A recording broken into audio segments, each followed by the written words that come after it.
Emancipation Proclamation, and it sort of lasted for about 10 years. There was about 10 years after the Civil War when there was sort of relative freedom. In 1877, there was a pact between the South and the North saying that the South, which is where most of the black population was, could do anything they felt like. So what they did was criminalize black life. If a black man was standing on a street corner, he could be put in jail for vagrancy. If he looked the wrong way, or somebody claimed he looked the wrong way at a white woman, he's accused of attempted rape. And once you're in jail with a $10 fine, you're there for life, because you can't pay off the $10 fine. You can't pay off the judge and the lawyer and everybody else. So it created a slave labor force, and then they were handed off to industry. So the chain gangs went right back to the cotton fields. Andrew Carnegie's U.S. Steel, the great philanthropist, was using slave labor in the South. The mines were using slave labor. And this is, in a lot of ways, worse than slavery. If you go back to the pre-Civil War period, the slave owners had an argument which nobody ever responded to.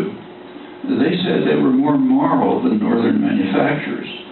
The reason was that they owned their workforce, so they had to take care of them. The northern manufacturers rented their workforce, so they could just throw them out. They didn't take care of them at all. It's like the difference between owning a car and renting a car. Well, nobody ever answered that argument.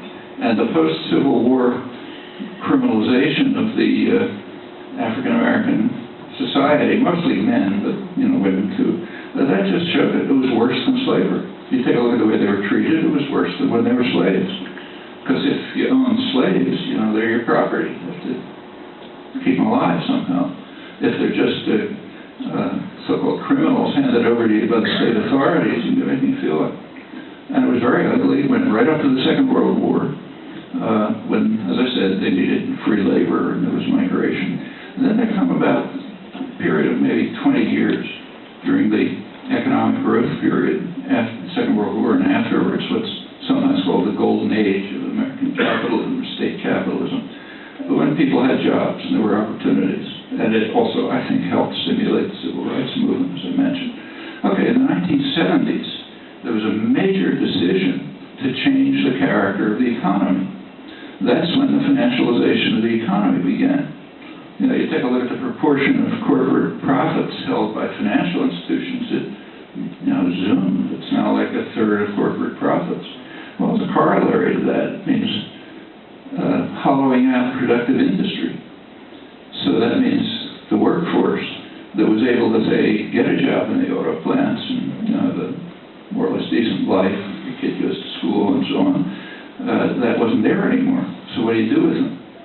Well, go back to post-Reconstruction, criminalize them. And that's a large part of what the drug war is about. It's criminalizing a superfluous population, and they're being sent back to labor. This prison labor being used by corporations is not as extreme as it was in the late 70s, 1870s and so on, but it's there. And the drug war isn't about drugs. I mean, you could go into that, but it is about a lot of things, like getting rid of a superfluous population and has side effects which benefit rural communities, and so on and so forth. But it has nothing to do with crime. I mean, you could take a look at crime rates. I'm sure you know this better than I do. They're kind of the same in Europe and the United States. The only respect in which the U.S.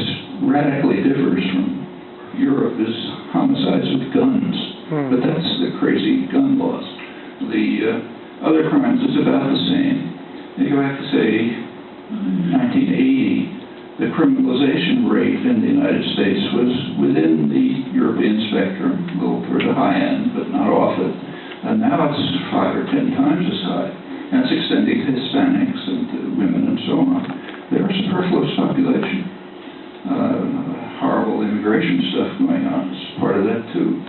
The long history in the United States. But I think your point is correct and important. It means you take a look at the whole history of African Americans. It turns out there's about 30 years of relative freedom.